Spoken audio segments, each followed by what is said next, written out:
Continuaremos con el programa ya en la recta final, lamentablemente, pero también nos vamos con un tema súper interesante que lo presentamos ya hace mucho tiempo, pero lo hicimos de manera muy general. Ahora detallamos un poquito más y hablamos de la larvaterapia. ¿Qué es la larvaterapia?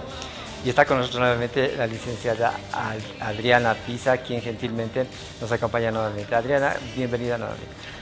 Muchas gracias, Néstor, por la invitación. También muchas gracias a todos los televidentes por la atención. Vamos a hablar acerca de un tema muy interesante que es la larvaterapia. Que ha llamado mucho además la atención, ¿no? Sí, es una técnica alternativa que se está dando en realidad en muchos pacientes, en muchos países. Sí. Sin embargo, aquí en Bolivia no está todavía esta técnica establecida. Sí, ya había visto algo que se está practicando en Chile, ¿no? En el vecino país, sí. ¿no? Algo por ahí. Ha sido una técnica, tal vez podemos ir con las imágenes. Vamos con las imágenes, por favor. Es una técnica que ha sido descubierta, vamos a hablar un poco de su historia. ¿Ya? Entonces es una técnica que ha sido descubierta aproximadamente en los años 1928, después de la Segunda Guerra Mundial, en donde han visto que muchos soldados estaban heridos en las regiones inferiores, principalmente de sus extremidades, y han visto de que estas moscas que se posaban en las heridas hacía la regeneración de lograba la regeneración del tejido.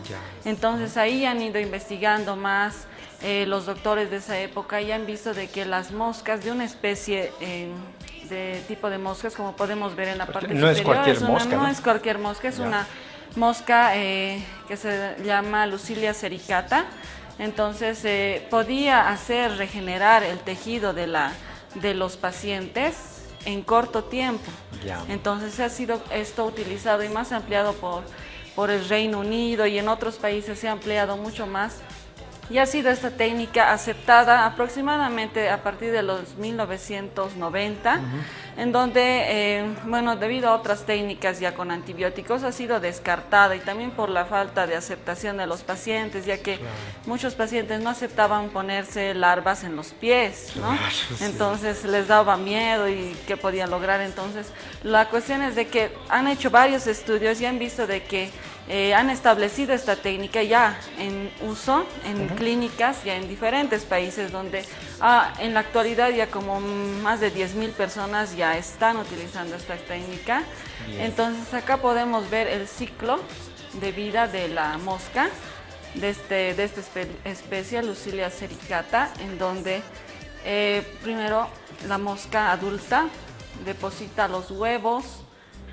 Los huevos van creciendo en fase larva 1, fase larva 2, fase larva 3, y es aproximadamente en estas fases, fase larva 2, 3, en donde se colocan las larvas en las heridas, ¿no?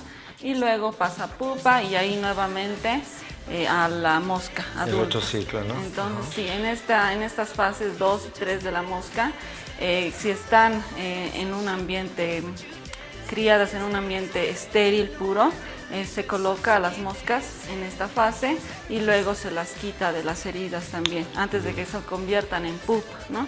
Entonces podemos ver la siguiente imagen. Acá vemos esta larva que está criada en medios estériles para colocar a las heridas. Entonces esto es muy importante, ya que las larvas tienen que pasar por un método de estandarización primero, en donde tienen que pasar diferentes generaciones para que sean las larvas completamente sin contaminación, o sea, no exista nada de contaminación antes de colocar a las heridas. Ahora vamos a ver la siguiente imagen. Acá podemos ver los ganchos que presenta esta larva, que estos ganchos en la parte anterior a su cuerpo, entonces podemos ver en la cabeza, sí, te presenta como dos ganchos que son como sus colmillos más o menos, en donde va a ir desgarrando el tejido necrótico de los pies ulcerosos, de los pies diabéticos, de los pies que generalmente en vez de regenerarse como un tejido normal, se infecta como los pies diabéticos y es muy difícil su recuperación. Entonces, debido a eso se utiliza estas larvas para que vayan quitando todo el tejido necrótico de las cicatrices. Lo podrido, digamos. Sí, todo lo podrido. Entonces, además de que las larvas segregan una sustancia con una enzima proteolítica que ayuda a la destrucción de estas proteínas de las cicatrices, y además de que las enzimas también que presenta ayuda como antibiótico a las heridas. Entonces tiene doble función, el de comer el tejido necrótico y también ayudar a que el tejido se regenere. Acá podemos ver, por ejemplo, en un pie, en el talón, que se ha colocado las larvas con un apósito. Entonces ahí se lo deja las larvas durante un tiempo y luego se va quitando y luego se va poniendo nuevamente, en donde ya se va a ir viendo después de una semana su mejoría, ¿no? Vemos la siguiente imagen. Acá vemos mejor el apósito.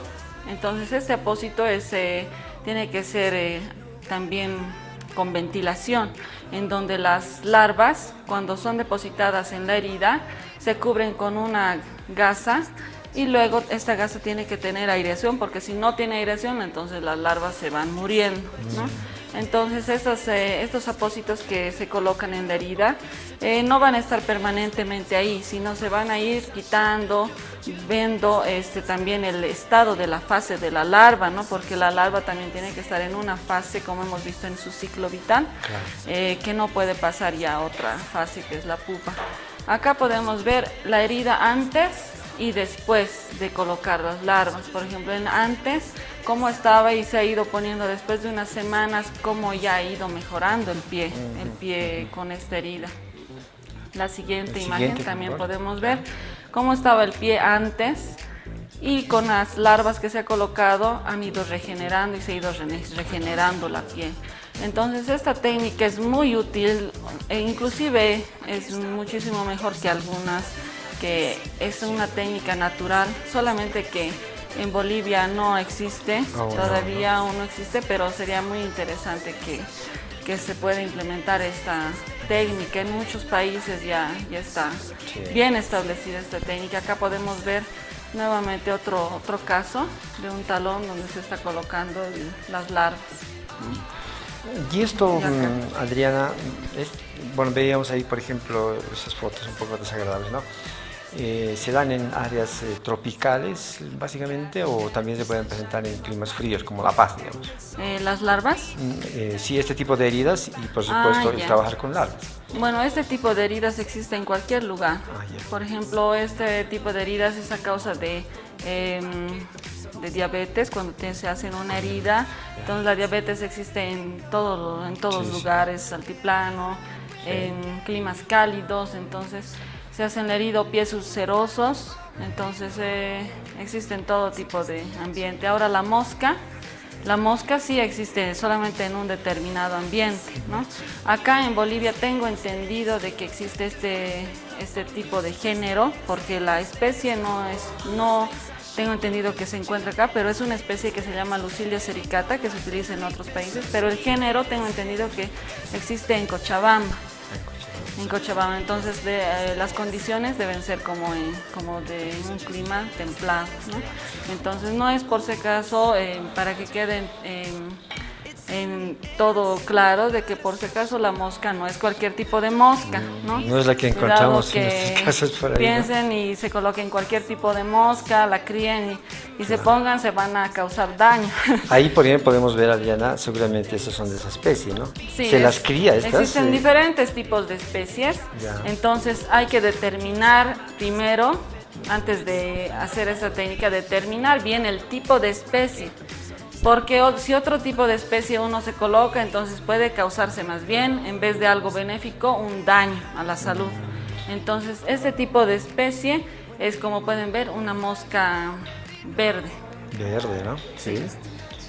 ¿Y estas moscas se las cría, Adriana? O no sé cómo se trabaja en ese sentido, digamos, cómo se cría, digamos, a las abejas, ¿no? Para que produzcan miel. Bueno, primero las moscas tienen que ser bien identificadas. Entonces, después de pasar por este proceso de identificación, luego recién se puede pasar a la crianza de las moscas, como hemos visto en lugares estériles, o sea, en lugares bien puros, estériles, y pasar por generaciones hasta que las larvas ya se vea que han evolucionado bien en este sistema estéril y luego pasar recién a colocarlos, ¿no?, en las heridas. Claro, y un poco que no se practica esta medicina, supongo, por el costo también que debe significar, ¿no? Sí, eso también, bueno, al inicio principalmente, al inicio en la identificación y en la crianza, pero después es constante. Claro. Al inicio siempre, ¿no?, para investigación. Así es. Bueno, Adriana, nos has traído parte de tus conocimientos, parte de esos temas interesantes que tú siempre nos presentas y tu grata visita, de verdad. Muchas gracias, Adriana, y seguramente la próxima visita que o tengamos el gusto de tenerte acá va a ser con otro tema también de igual forma súper interesante. Muchas gracias, Adriana. Muchas gracias a ti, Néstor. Espero haber orientado de alguna forma a las personas y mostrado algo interesante. Gracias a todos los televidentes y muchas gracias por la invitación. Bien. Bueno, amigos, completamos felizmente, nos quedamos con el material